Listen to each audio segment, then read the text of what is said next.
following sentence emphatic by using do, does, did। यह एक महत्वपूर्ण ग्रामर है जिसमें आपको make the flowing sentence, make मतलब बनाना, द फ्लोइंग नीचे, सेंटेंस वाक्य, एम्फेटिक मतलब होता है जोर दे के कहना, बाय द्वारा, यूजिंग यूज करना। किसका यूज करना है? डू, डज और डिड। यानी जो नीचे में दिया गया है सेंटेंस उसमें जो है डू, डज, डिड का प्रयोग करना है। राइट अगेन, ये एक सेंटेंस है। इस सेंटेंस में क्या करना है आपको? ये तीनों जो है जैसे डू, डज, ये प्रेजेंट सिंपल टेंस का हेल्पिंग वर्ब है और डिड जो है वह पास्ट सिंपल का हेल्पिंग वर्ब है। अब आपको क्या करना है? जैसे पहले सेंटेंस दिया है, हमारा पहला सेंटेंस क्या है? Right again. राइट अगेन में हमें क्या करना है? ये तीनों में से, डू, डज, डिड में से कोई एक का यूज करना है। अब आपको ये ध्यान देना है कि इसमें यूज कहाँ करना है, तो ये आपको समझना है। जैसे मैं आपको बता दूं, डू, डज, डिड का यूज कहाँ होता है। डू, डज, डिड का यूज, हमारा पहला वाक्य है राइट अगेन। इसमें हेल्पिंग वर्ब जो डू, डज, डिड है उसमें से एक का यूज होगा। अब हमें ये समझना है कि डू, डज, डिड का यूज जो है कहाँ पर होगा। तो मैं आपको बता दूं कि सब्जेक्ट और वर्ब, सब्जेक्ट के बाद और वर्ब के पहले, यानी दोनों के बीच में। समझ में आ रहा है? सब्जेक्ट और वर्ब के बीच में तीनों में से, डू, डज, डिड में से तीनों में से एक का यूज करना है। समझ में आया? एक बार फिर से मैं रिपीट कर दूं, डू, डज, डिड का प्रयोग जो है सब्जेक्ट और वर्ब के बीच में, दोनों के बीच में, ये तीनों में से एक हेल्पिंग वर्ब का यूज होता है। इसको यूज करने का तरीका हम कैसे जानेंगे कि डू का प्रयोग होगा या डज का या डिड का, हम कैसे जानेंगे? इसके लिए हमें क्या करना है? पहले वाक्य को पढ़ना है। वाक्य पढ़ते हैं। पहला वाक्य है राइट अगेन, ठीक है? पहले वाक्य में हमने पढ़ा राइट अगेन। अब हमें ये जानना है कि इसमें डू का प्रयोग होगा या डज का या डिड का।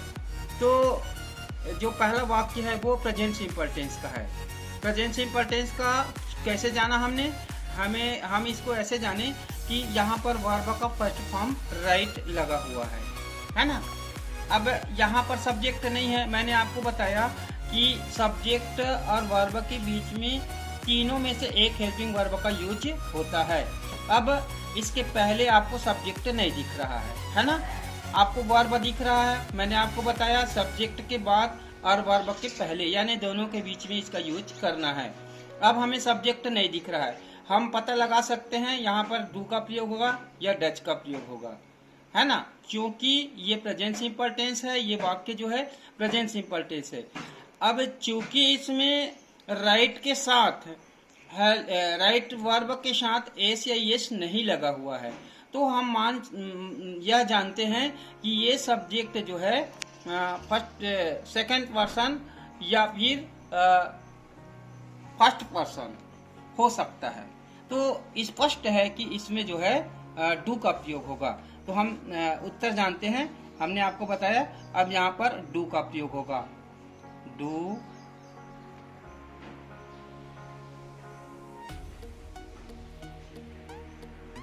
Do, right. चलिए जानते हैं, इसमें डू का यूज होगा। डू लिखते हैं, उसके बाद फिर राइट, राइट, फिर अगेन, ठीक है? नेक्स्ट वाक्य जाते हैं। दूसरा वाक्य पढ़ते हैं हम। आई गेव यू 100 रुपीज, ये हमारा वाक्य है। इस वाक्य में हम ये जानेंगे कि डू का प्रयोग होगा या डज का या डिड का। तो सबसे पहले हम वाक्य को देखेंगे कि ये प्रेजेंट सिंपल है या पास्ट सिंपल है। तो जो ग्रामर जानते हैं उसको मालूम है कि प्रेजेंट सिंपल टेंस में वर्ब का फर्स्ट फॉर्म रहता है और पास्ट सिंपल में वर्ब का सेकंड फॉर्म रहता है। हमें वर्ब से हम इसको पहचान सकते हैं कि ये प्रेजेंट सिंपल है या पास्ट सिंपल है। स्पष्ट पता चल रहा है कि गिव जो है वर्ब का सेकंड फॉर्म लगा हुआ है, तो ये वाक्य जो है पास्ट सिंपल है। अगर यह प्रेजेंट सिंपल होता तो क्या होता, इसमें यहाँ पर गिव होता, यानी वर्ब का फर्स्ट फॉर्म होता। तो स्पष्ट है कि डू डज डिड में से डिड का प्रयोग होगा, क्योंकि ये पास्ट सिंपल टेंस है। चलिए वाक्य को बनाते हैं।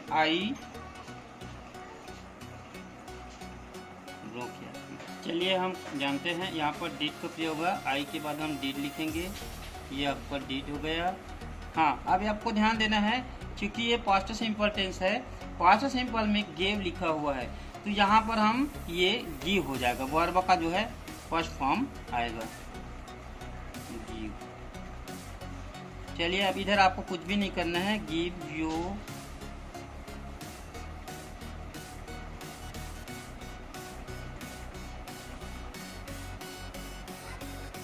100 रुपीस, ये आपका सेकंड वाक्य बन गया। ठीक है, चलिए आगे बढ़ते हैं। थर्ड प्रश्न है हमारा, तीसरा प्रश्न है I saw your uncle in the market. इसमें हमें ये ध्यान देना है कि डू डज डिड में से किसका प्रयोग होगा। तो सबसे पहले वाक्य को हम ध्यान से देखेंगे। वाक्य को हमने ध्यान से देखा, ध्यान से पढ़ा, तो हमें पता चला कि ये भी वाक्य जो है पास्ट सिंपल टेंस है। कैसे जाना हमने, क्योंकि यहाँ पर देखिए सर्व लिखा है, SW सर्व, SW सर्व, है ना। तो स्पष्ट है कि ये पास्ट सिंपल टेंस है, क्योंकि वर्ब का सेकंड फॉर्म है। तो अब चलिए हम प्रश्न को आंसर बनाते हैं। तीसरा हमारा है आई, उसके बाद हम, चूंकि ये पास्ट सिंपल टेंस है, पास्ट सिंपल में ये डिड का प्रयोग करेंगे, डिड हो जाएगा। और ये सर्व जो है फर्स्ट फॉर्म में आ जाएगा, प्रेजेंट सिंपल में ये सी हो जाएगा। और इधर आपको कुछ भी नहीं करना है, यूर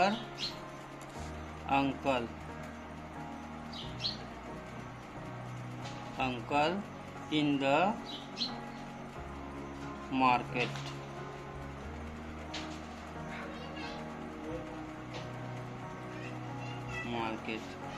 चलिए आगे बढ़ते हैं। आ रहा है ना बच्चों, समझ में आपको? क्या, आगे बढ़ते हैं। चलिए बच्चों आगे बढ़ते हैं। हाँ, अगर आपको ये मैंने 3 प्रश्न बनाया है, आपको कहीं पर कोई भी दिक्कत हो रहा है ना, समझ में नहीं आ रहा है, तो आप कमेंट कर सकते हैं मेरे पर्सनल जो व्हाट्सएप में, वो आप उसमें क्वेश्चन कर सकते हैं, पूछ सकते हैं। मैं एनी टाइम आपको इसका आंसर जो है, इससे रिलेटेड जो भी प्रश्न रहेगा।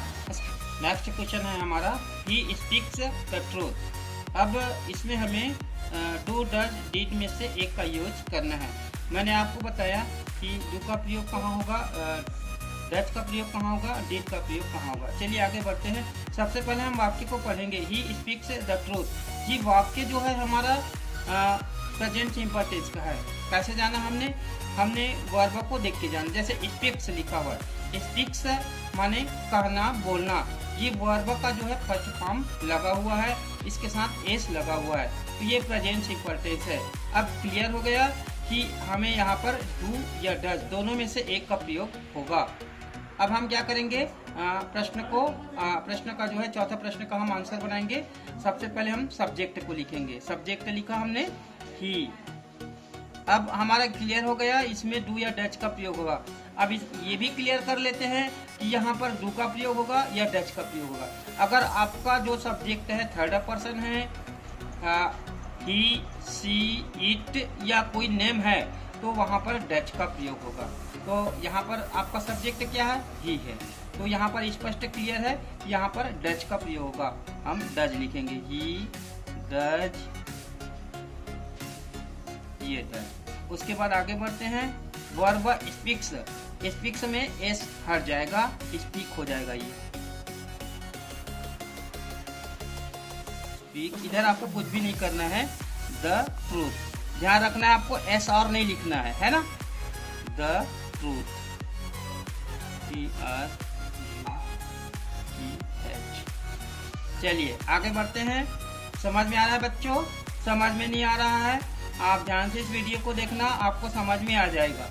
बहुत ही इम्पोर्टेंट ग्रामर है, जो हर साल जो सीजी बोर्ड का 10th का एग्जाम है उसमें 1-2 क्वेश्चन इसमें से हर साल जो है पूछा जाता है। चलिए आगे बढ़ते हैं।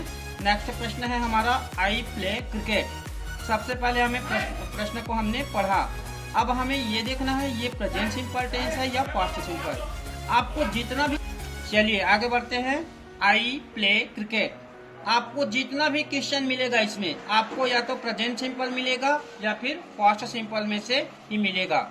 हाँ चलिए, अब प्रश्न को हमने जान लिया। आई प्ले क्रिकेट ये प्रेजेंट सिंपल टेंस है, ये जो वाक्य है वो क्या है? प्रेजेंट सिंपल टेंस है। हमने कैसे जाना? ये वर्ब को देखा हमने, वर्ब क्या है इसमें? प्ले। प्ले का जो है फर्स्ट फॉर्म लगा हुआ है, तो ये क्या हो गया? Present simple. अगर मान लो यह पास्ट सिंपल होता तो क्या होता? ये प्लेड होता। ईड इसमें वर्ब के साथ लगा होता, यानी वर्ब का सेकंड फॉर्म लगा होता। क्लियर हो गया? ये प्रेजेंट सिंपल टेंस है। अब हमें आगे ध्यान देना है।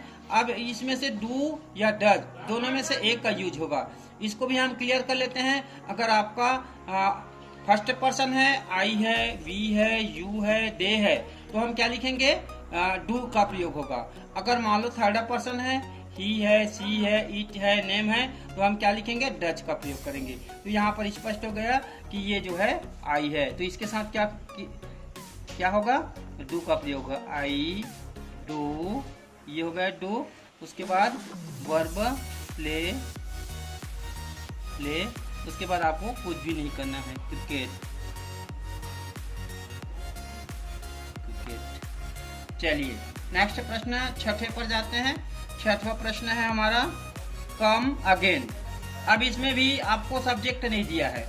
हमने शुरू में आपको बताया था कि आपको क्या करना है कि सब्जेक्ट और वर्ब के बीच में तीनों helping verb do does did में से तीनों में से एक का यूज करना है। ठीक है, अब हम क्या करेंगे? यहाँ पर सब्जेक्ट नहीं दिया है, कोई बात नहीं, सब्जेक्ट नहीं दिया है तो हम वर्ब के पहले जो है हम जो भी डू का प्रयोग होगा, डज का होगा, डी का होगा, उसको हम लिखेंगे।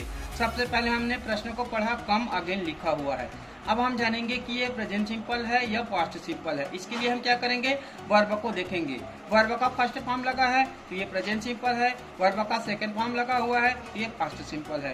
तो यहाँ पर कम लिखा हुआ है, ये वर्ब का फर्स्ट फॉर्म लिखा हुआ है, तो स्पष्ट है कि इसमें डू या डज का प्रयोग होगा। अब इधर क्लियर नहीं है कि हमारा सब्जेक्ट क्या है, तो हम क्या करेंगे? अगर यहाँ पर एस या एस लगा होता तो हमें मालूम हो जाता कि यहाँ पर सब्जेक्ट थर्ड पर्सन है, लेकिन यहाँ पर एस या एस नहीं लिखा है, नहीं लगा हुआ है, तो स्पष्ट है कि ये हमारा सब्जेक्ट जो है वो फर्स्ट पर्सन आई है या वी है या यू है या फिर दे हो सकता है। तो हम प्रयोग करेंगे, इसके साथ क्या करेंगे? डू का प्रयोग करेंगे। चलिए डू लिखते हैं, डू। उसके बाद कम